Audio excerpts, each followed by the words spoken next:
Talking about the economy and actions that could impact the economy, one of the decisions that the Senate reached only recently upon resumption from this holiday was that the land border ban on cars importation should be lifted. Yeah. How did the Senate arrive at that conclusion? Well, you see, first, let me say that the Senate has been concerned ab initio on policy flip-flop and inconsistencies. And it's worrisome because what investors always want is not the issue of risk. Every business has a risk.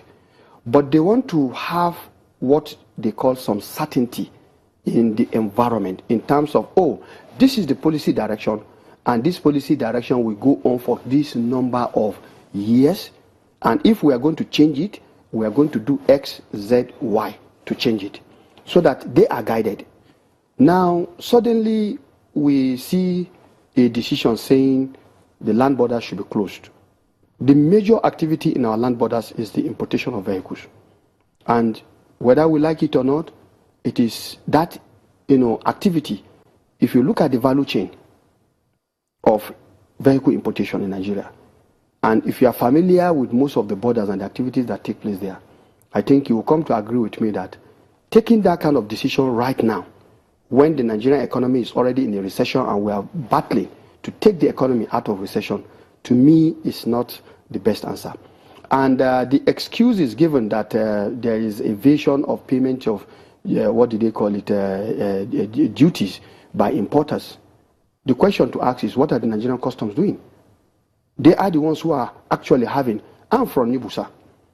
And Borgu local government, I think, is having a land border at Babana. And if you look at the activity as it is, if you are traveling down, the number of customs officers you meet on the road, even when you pass the border, they know the routes where these importers come in. And they have areas where they have their men. What are those people doing? So to my mind, it is like the custom trying to pass on its inefficiencies onto the Nigerian people. And I don't think that is right, because the value chain on the importation, if you see maybe in one weekend, 500 vehicles coming into the country, that is 500 drivers. These 500 drivers have family. And along the route where they pass, if you know the level of financial activities going on, then you understand that, yes, it is not as if it is a bad policy. Yes, you would think, what about the auto policy? So I think we need to look at these things. If you want to bring a policy, you should be very definitive, you should be very clear on how you want some of these changes to take place. You don't bring a change process in a cataclysmic way. Some people say that there are two sides to that conversation. Yeah. There is a side that some people have hailed the decision of the customs. Those who work at the ports think that this is a welcome decision, but they think that the Nigerian customs should reduce tariff. And they believe that that is what is chasing a number of Nigerians. Because we must bear in mind that the neighboring countries where these cars are landing, they do not manufacture the cars there, or where the cars are coming from. The cars are not manufactured there. The ports of those countries are being used by Nigerians who, birth their vehicles there and then bring it in subsequently. The Nigeria customs allege that it is easier for these people to evade the duties that they need to pay at the land borders or negotiate a lower amount at the land borders, and that's the reason they prefer to use the ports. But some of the importers say no, it's because our ports are difficult to use. Demurrage immediately begins to accrue when your vehicle lands, and it is generally unfriendly. You don't think that it would be better for us to be able to make our ports a lot more friendly to the importation of vehicles so that Nigeria can get the best benefits from this? All right, let's look at it this way. When business people make their decision, they are looking for the least area of resistance in terms of their profitability. Don't you think if the Nigerian customs and the port authority do the needful in terms of improving the efficiency of their operations, and those who are using the ports right now are getting a good deal, you think those people who are going through the land borders will not want to divert it there so that they can also benefit from the land deal, the good deal? To me, they are putting the cart before the horse. The ports have been there for all this number of years. We've had issues where we have port congestions. I've seen this same Senate, I think in the early life of this Senate, there was a motion having to do with the issue of congestion. And so, what I'm saying here is that the inefficiency of some other people should not be transferred and added as a pain to people who are already in pain. And I think that is what is important. Because if you look at the number of, and what are these land borders? The land borders are known. Like I said, I'm from Borgu local government. And Borgu local government has a land border with Benin Republic. And all the routes are known. The officers are there. So what I'm saying is, these people cannot jump. And if you know the anatomy of that area, you will come to realize that there are areas where no matter how you want to dodge the customs, you can't even dodge the customs. What is happening in those areas?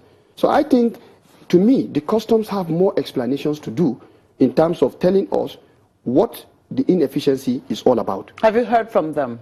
Well, as it is, we have debated it, and I think, there is supposed to be some engagement between the relevant committee of the Senate and the Nigerian customs so that these issues can be tackled. But ab initio, we are looking at the impact. And to my mind, it is not helping this economy. Because if you want to take certain decisions, you see, change is a very difficult thing. And if you want to take decisions, in everything you want to do, no matter how beneficial it is, the tendency in human beings is to resist. That is the essence of engagement and participation and inclusion in the change process so that people can understand. I want to ask you a question. The announcement of this proposed ban on the importation through the land borders was made around the 4th or 5th of December.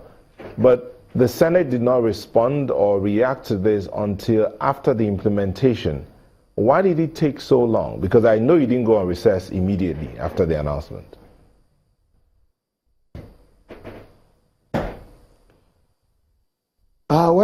Thank you very much. But let me say that I think we discussed this subject matter even before they've made the announcement. Of course, they did not tell us they're going to make the announcement. So we only heard about the announcement, and there was a timeline for implementation that was set. And I think we had contact, the Senate committee, the relevant Senate committee had contact with the relevant authorities, and we had to discuss this issue because, yes, we wanted to discuss it before we left, but the activities that we had to handle before we went on recess were such that we couldn't really handle that. But I will tell you, the issue had been on the front burner, and it was a matter of concern, and the people who are affected had actually also petitioned the National Assembly, telling the National Assembly how concerned they are about the issues. So be that as it may, the point that needs to be made here is the fact that, yes, something came up, and we had to also react. And we have to react because we believe at all times we must also protect the interests of Nigerians. When you come up with a decision like this, and the decision is just too sudden, it doesn't help this country. If you look at the land borders, what I want to assure you that is going to begin to happen is definitely Nigerians will definitely look for other options. And this is the unfortunate aspect. We want our country to have a better trajectory of progress and development, and we must begin to open very legal means and ways for Nigerians to transact business. If you take everything to one direction and Nigerians are not able to get what they want as fast and as quick as they want, then you know that you are creating the room for people to go underground and look for other black market options. And I don't think that is going to help the government. Yes, we want to have more revenue. Yes, we want to put in some policy that will enable us to have homegrown, policies. But you see, these things must be integrated. You can't, because you are not interested in, or you are interested in having some growth, you suddenly stop certain things. What you do side by side is you are developing your internal mechanism and capacity while trying to slow down that other option that you think is killing your internal mechanism. So I want to believe, these options are available for us to discuss so that Nigerians will have a sense of belonging. The border communities, trade has been going on in most of these border communities. It's not just the importation of vehicles. But if you even go to these border communities, what is the level of development in these border communities? They are actually more or less abandoned, neglected. And of course, in the course of doing this, when they see anything coming in, as long as they are going to make 1 or 2 livings, they definitely will want to cooperate with whoever is doing that activity.